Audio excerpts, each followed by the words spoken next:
welcome to the United States Senate. We're looking forward to spending a little time with you today. Yeah, I'm going to teach you how to be a senator, and you're going to teach you how to be a singer. Okay. One of the great parts of the job is that every day is different, and you'll get a little feel of it. So we're actually going to get to see you get in there and do some of the things.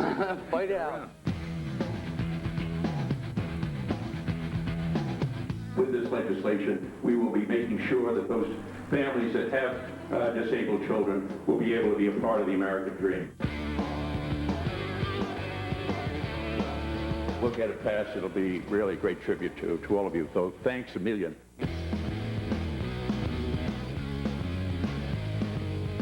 So, Senator, you're one of the busiest guys I've ever seen. It's only been about an hour, hour and a half, and you've been in 3 meetings. Sure. And what's next on the agenda? Well, we're going to be meeting now with some students. You ought to be able to go to a school that you're interested in being able to go to, and that it shouldn't be guided necessarily just by the size of the wallet or the pocketbook. So what was it like to sit here with the senator? I think too often people believe that senators are someone that should be placed on pedestals, but they need to remember that we elected them, that we have the efficacy, and like we were allowed to vote, so therefore we should use it, and we should try to talk to our senators all the time. So I think that's one thing that youth need to remember. All right, it's after lunch, and we're on our way over to a press conference. Congress must speak out now and take a clear stand that no hate crime of any type will be tolerated. Now, if I was going to ask you, we're having a contest, okay? You can win $1,000, 25 words or less. What is my job? What would it be?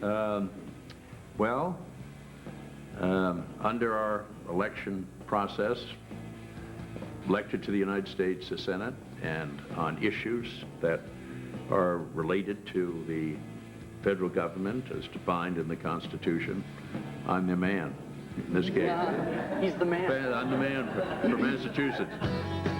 It's amazing to me that if you come here, these people will listen to you, and they work for all of us.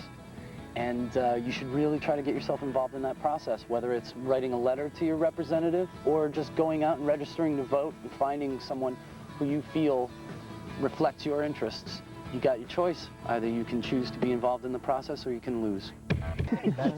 911. Yeah. Right. Get the lug nuts off the floor. That's great. Pretty wild time, right? It was insane. It was heart-stopping. Yeah. You know? It was amazing. I think it was just exciting. They finally got some entertainment in politics. I think that's why everybody's interested, you know, because it's almost as good as Who Wants to Be a Millionaire. And every vote counts, certainly. Yeah, it does. This This definitely proved that. Yeah. Also with us from Bloomberg News, Jonathan Capehart. Jonathan, you've been out there all year long. Let me ask you about Florida being called so early and then being taken away. How does something like that happen? Well, there's this thing called the Voter News Service, and it's a coalition of the AP and the major networks, and they have people all around the country interviewing people coming out of the polls, these so-called exit polls, and then somehow they take this raw information and use some statistical formulas that I almost failed statistics in college, so I don't know what they do, but in the end, they then give the information to the anchors, and they go and say, California for Gore or Nevada for Bush. But in Florida, what happened was they got a bum sample in one of the counties, and that skewed it. So at one point, they call it for Gore. Right. Then they say, as you said before, psych, and took it back. Right. Then they call it for Bush, and then realized, psych again, and they took it back. And so now, we're all sitting here waiting to find out, whether Florida goes to Bush or to Gore. Both guys need it in order to win. Yeah, well, we'll see. The drama continues, and the show continues as well. Election 2000 Unwrapped. When we return, we'll take a look at whether our choose or lose efforts paid off this year. In other words, how many young voters actually went out to the polls on Tuesday. And also, we'll talk about why, no matter what happens with this election, there are Democrats all over this country cursing a guy named Ralph. Stick around.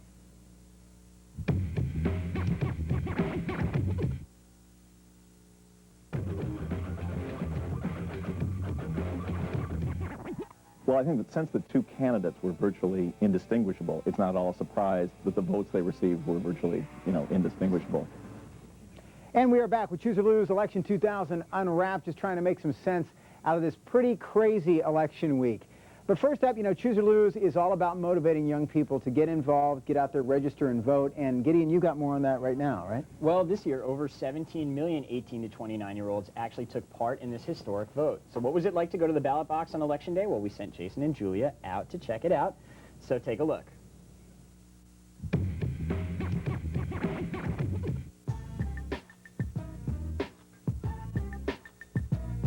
Why are you here today? What are you doing? It's actually the first time I'm voting. I have to have my opinion out. I mean, I'm 18, I'm growing up. Is there one particular issue that brought you out to the polls this morning? Racial profiling. The Supreme Court, I think it's a big deal. Abortion, gay rights. The military, foreign policy. I think abortion and women's free choice. I see more younger and younger people voting, so the more younger people that vote, the more difference it makes. This is probably one of the most important things you can do. It's a tough choice for everybody, but everybody's got to vote according to their conscience, you know? Because it's so close, every vote counts. I think that people that don't vote have no right to complain about the government.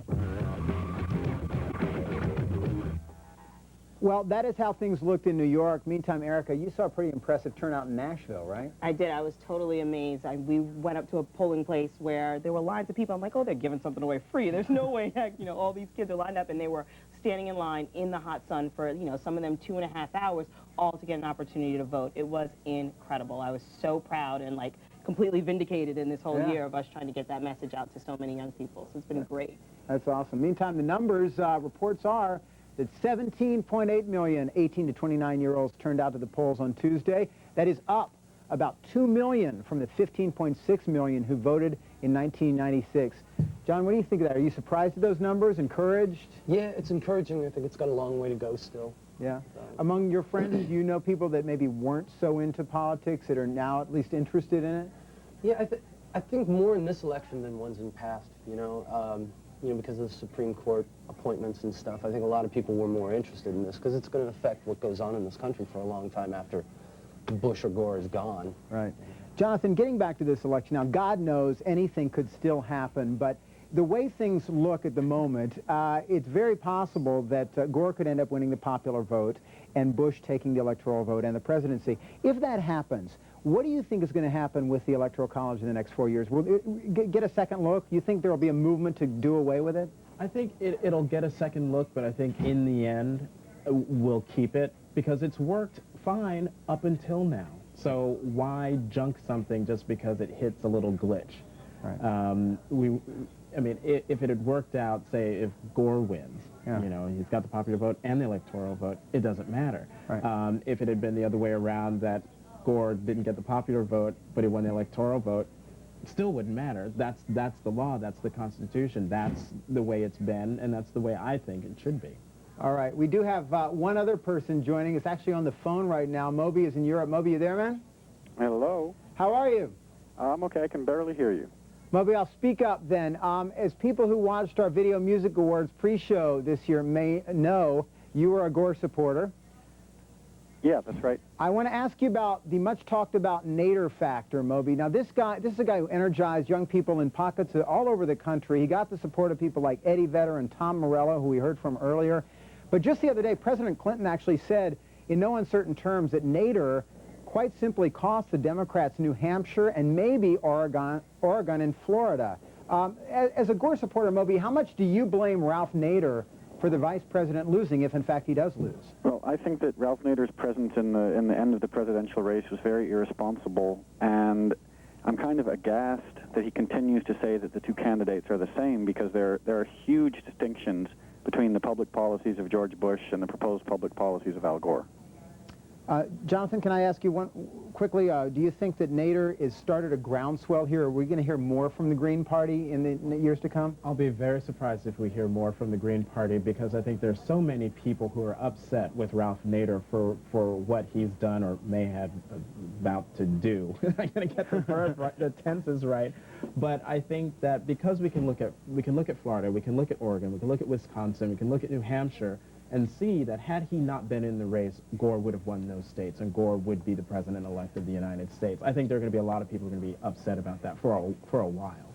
All right, guys, I want to go quickly around the horn here and ask you how you think this whole presidential thing is going to be resolved, and when? Johnny, any predictions? I think they're going to, like on the 17th, they're going to come up with it. I don't think that Gore's going to push the legal thing too hard, because then that's just going to open up a can of worms, and they're going to be fighting about it forever. So I think Gore should kind of lay back a little bit. I think he's going to do that, and I think Bush is going to wind up being president. Erica? I don't know if I have my divining rod out tonight, but I think that the most important thing for me, at least in this election, is just that people don't get discouraged. I think you saw so many people get really energized and really jazzed about coming, back into the fold, so to speak, politically. And I just hope that whatever the outcome is, however they resolve, this issue of the electoral count versus the, popular vote, that it's not a situation where it turns people off again from participating in the process, because I think that is the most, amazing thing that we've gotten out of this whole race. Moby, how about that? How are people looking at this mess of an electoral situation we're in over in Europe? Well, in Europe, people see it as a big circus. And, just as we don't fully understand the Electoral College, people in Europe really don't understand the idea of an Electoral College. And my own hope is that, seeing as we have 19,000 disqualified votes in Florida, that there's a revote. And I think that's the only thing that's going to restore people's confidence in the process.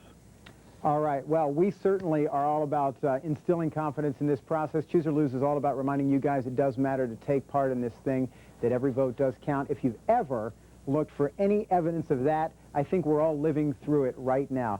Thanks for joining us here in Election 2000 Unwrapped. We will see you soon.